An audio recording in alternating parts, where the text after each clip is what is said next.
Michigan dismantles San Diego State Wolverines. Very impressive in Sin City. And welcome in this morning, the 25th of November. Michigan takes care of business in game one of the Player Era Festival in Vegas. I've never been to Vegas. It seems like a pretty good time out there. Michigan had a good time winning this one by a final of 94-54. So what's that? A 40-point victory. As the rules work in this one, it's 2 days. All of these teams, there's one of the tiebreakers is points scored, point differential, but it maxes out at 20. Good thing it maxes out at 20, or I'd already have Michigan heading into the championship game if they were able to take care of business against Auburn tomorrow. But it does cap out at 20 points. And for Michigan in this one, we'll go through it. I don't know if there's anybody up this late. I do want to tell everyone, probably, listening in the morning and being able to watch this one. That's why one of the reasons that we stay up and get this one done after the game. I was going to see if I could just throw a quick retweet while I'm trying to talk, and there it is. Sorry about that. It's good to go now. We'll run you through this game and everything that went down. I'll give you my thoughts on it as U of M runs San Diego State off the floor in Vegas. This was the Michigan that you were hoping for. I think that was being billed before you actually watch them play. And it's the size. And you look at the starting lineup, there was a lot of, and you'll do this. I mean, if you're a basketball fan and you have a deep team, you say, I think they should start so-and-so, so-and-so, and everything else. This particular lineup is the one right now with Cadeau and Burnett in the backcourt. And then up front, Lindenborg, Johnson, and Mara. The size, really the length of the big men up front, you could see it wreaking havoc. If it wasn't Mara, it was Johnson. And if it wasn't Johnson, it was Yaks. And, Yaks, these last two games, this was the Yaks that when Michigan landed him and everybody's saying, this is the number one guy in the transfer portal, and would he keep his name in the NBA draft, and all of that. Then he comes in, and then it didn't happen right away. He had the hand injury. He bumped his hand into Johnson Jr.'s elbow. It said, yeah, this was the same hand that he had broke a few years earlier down there at UAB. But he's got it going now. He's dialed in, and he's looking pretty good for Michigan. That's the good news. I would say mostly good news for Michigan today. And it's the versatility. It's the depth that they have. They can beat you in a lot of different ways, and you saw that. And I think you saw the good in what you're hoping to see from Michigan this year. They go to the bench, and you get Will Cheddar coming in. And, he's throwing in some threes. You get others coming in off the bench like Roddy Gale Jr. And Roddy Gale is a straight line dynamo. By straight line, whenever you see him, wherever you see him on the floor, if he gets the ball, his talent, his best move is when he gets the ball, wherever he's at, draw a straight line to the basket, and he can put it on the floor, and he's a straight line driver. The first two baskets I think he made, he just went coast to coast. I mean, he got the ball at the Aztecs free throw line, and he just kept going, and nobody stopped him, and he went in for layups. But you see him on the wing do that, and he's good at it. He's an exceptional athlete, and he's a plus finisher. So I think you saw what you saw from Roddy Gale tonight is Roddy Gale at his best. 5 of 6 from the floor, a lot of drives, wasn't shooting many jumpers, but was able to get on the glass as well. Loved what I saw from Roddy Gale. And then Cheddar came in, knocked down 4 of 9. Look, Cheddar, he's been around for 4 years. We know what he brings. He is coming in. He's playing hard as hell. He's throwing his body around. And if you leave him open, he can knock down a jumper. And in particular, he can do it from downtown. And you saw that from Michigan's bench. And that's the flexibility that they have. They got this, pterodactyls up on the front line. They go to the bench, and you got some athleticism with Gale. You got the shooting with Cheddar. And this was a night, Trey McKinney, if you didn't watch this game, he ended up with a half dozen. I think he started out 0 of 4.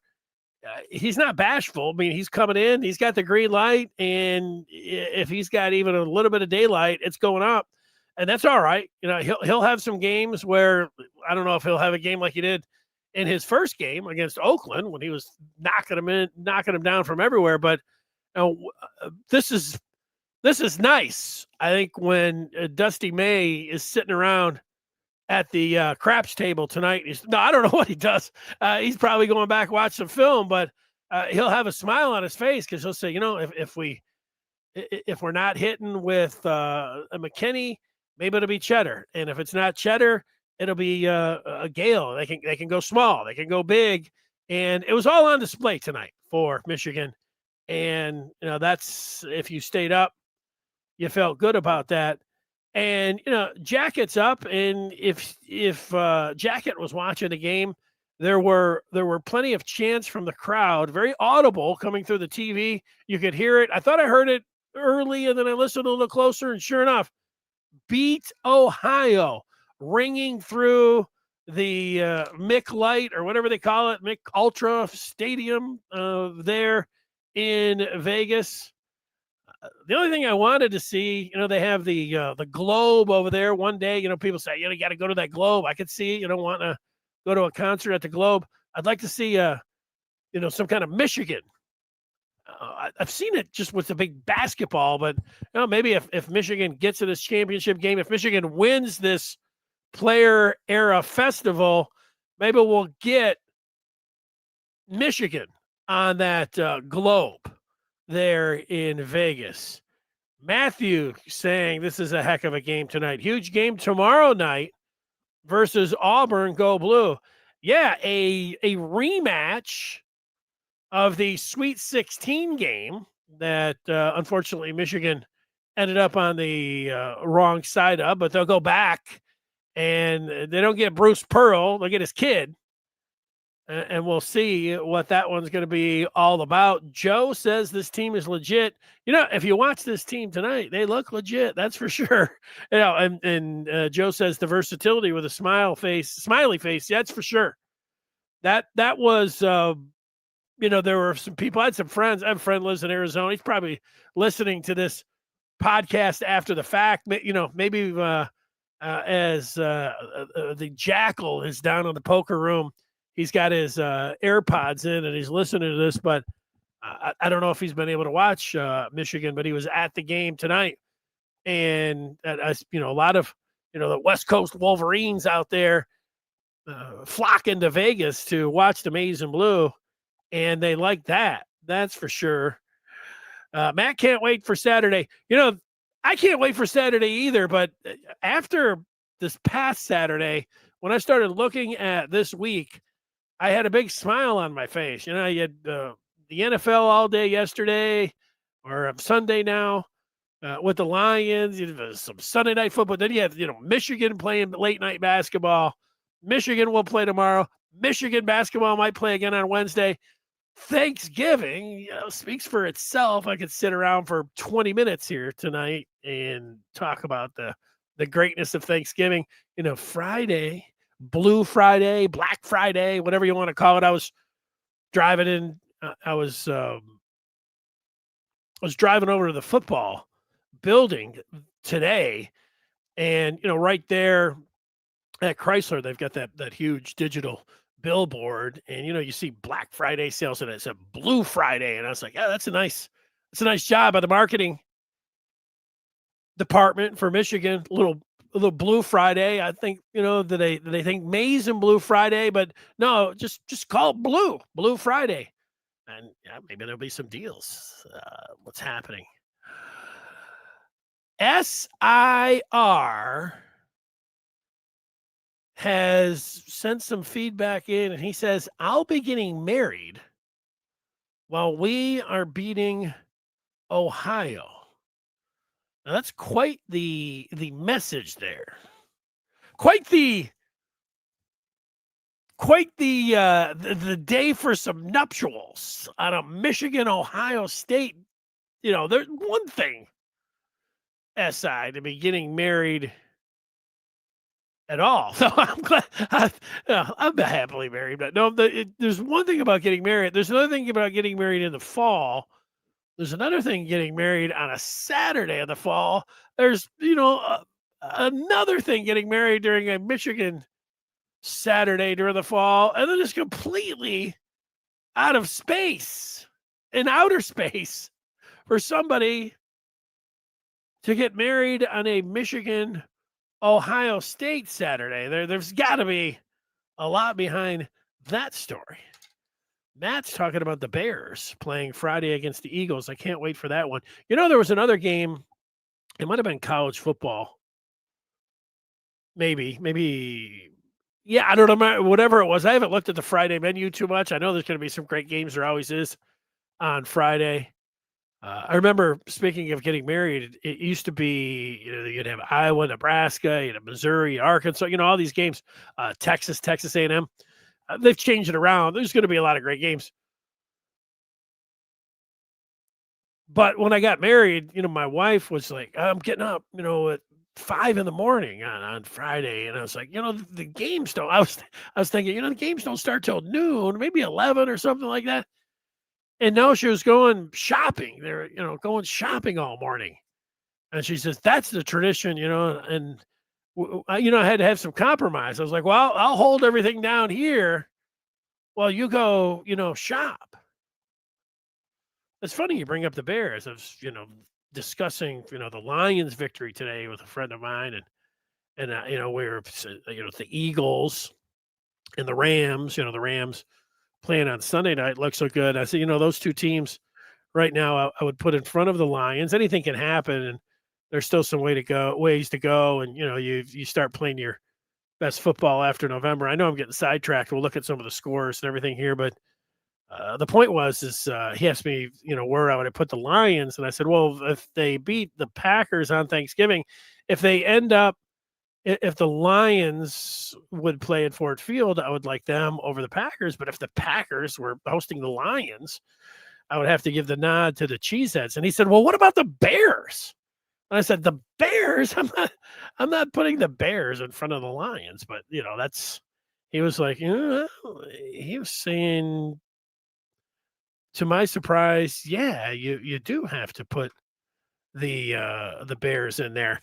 Michigan never really was in jeopardy in this game. They were up by a dozen at the break. They're up by as many as 17 in the first half. They led it 45-33. Yaks and Namari Burnett each had 10. Good to see Namari knocking down some threes from downtown. Michigan with only 8 turnovers. They ended up with a baker's dozen, 13 on this game. If Michigan's under 15, it used to be in the old days, if wanted to be under 10, certainly under a dozen. But Michigan, the pace that they play, the amount of shots that they're getting up, if they're under 15, I think that's fine. That's my own indicator. But 13, I'm good with it. So right there you are. Let's get to our maize and blue. We'll get the box score up and take a look at it. But let's get to the Amazing Blue Review player of the game. And that goes to Yaxel Lindenborg, who plays 26 minutes, has 15 points, 5 of 7 from the floor, 2 of 4 from downtown.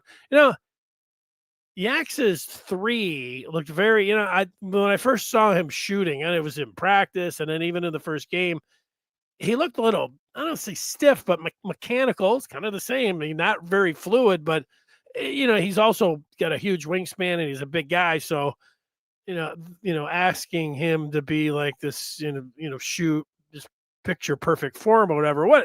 Just my observation. I thought he looked mechanical tonight. There was a smoothness to it. So I like that. 6 boards, 4 assists. He's the straw that stirs this drink for Michigan, and he was able to get that done today. Now, let's also get that box score up. That's what I'm looking for right now. It's not coming up. Oh, there it is. All right, let's see what jumps out when we go through this box score. I think all good news for Michigan is what's going to show up here. Morez Johnson Jr., 13 points, 5 boards. Anytime you want to see Michigan and what they're able to do. If it's not Mara, if it's not Yax, it's Morez. So more from Morez is always good. Cheddar, as mentioned, had a nice game, 8 points, knocked down a couple threes. Roddy Gale, I might have to refresh this because I've got Gale down for 11 points, and on this one, it only has him for 6. So let's see if I can refresh that. I'll just walk through the stats myself. That's what I'll do. And for that, let's go. You had Yax with 15, MJJ with 13, Mara, 7 points, 8 boards. See how many blocks Mara had because he was pinning some on the glass. They got him down for 3. I thought he had more than that. Cadeau had an interesting game. Interesting in that right off the bat, he got thrown to the floor pretty hard.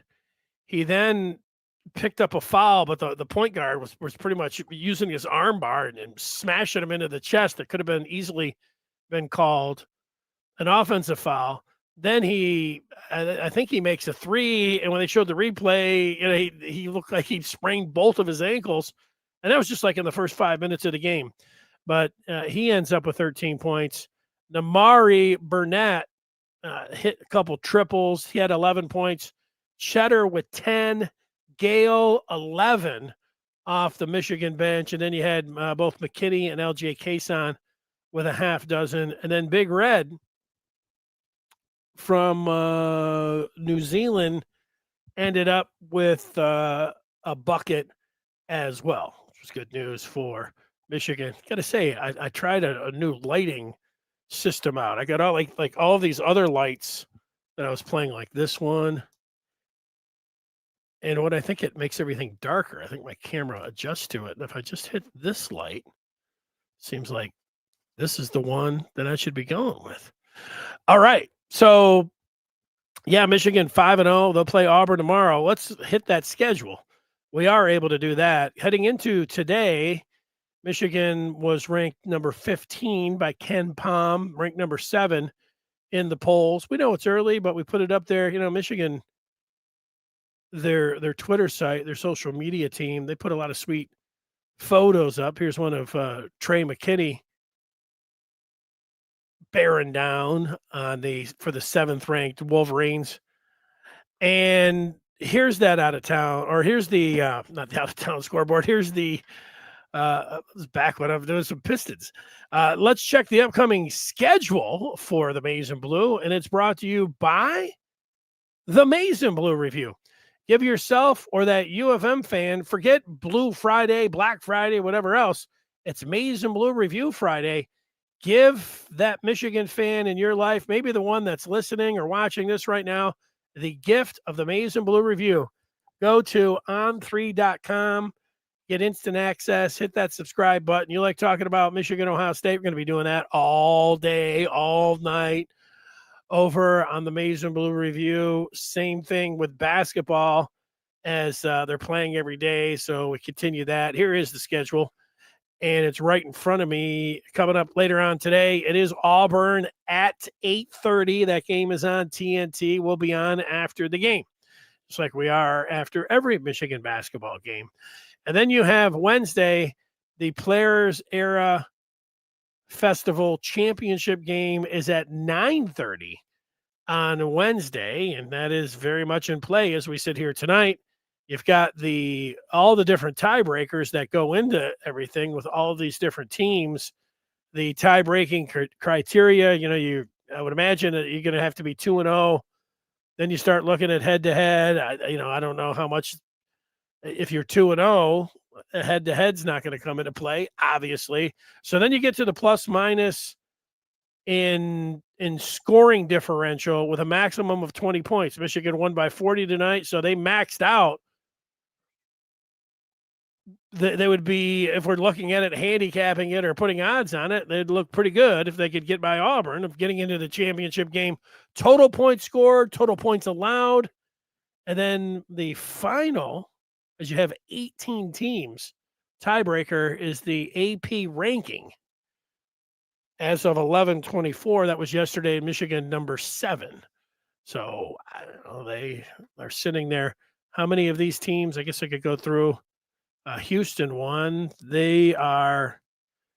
That you can do that yourself if we ended up getting down to it. So we'll see you tomorrow. This was a nice game by Michigan, the best game of the year, and exciting times out there this week with the celebration of Michigan football and Michigan basketball taking front and center out there in Vegas. So long, everybody. Thanks for contributing, and we will talk with you later on tonight.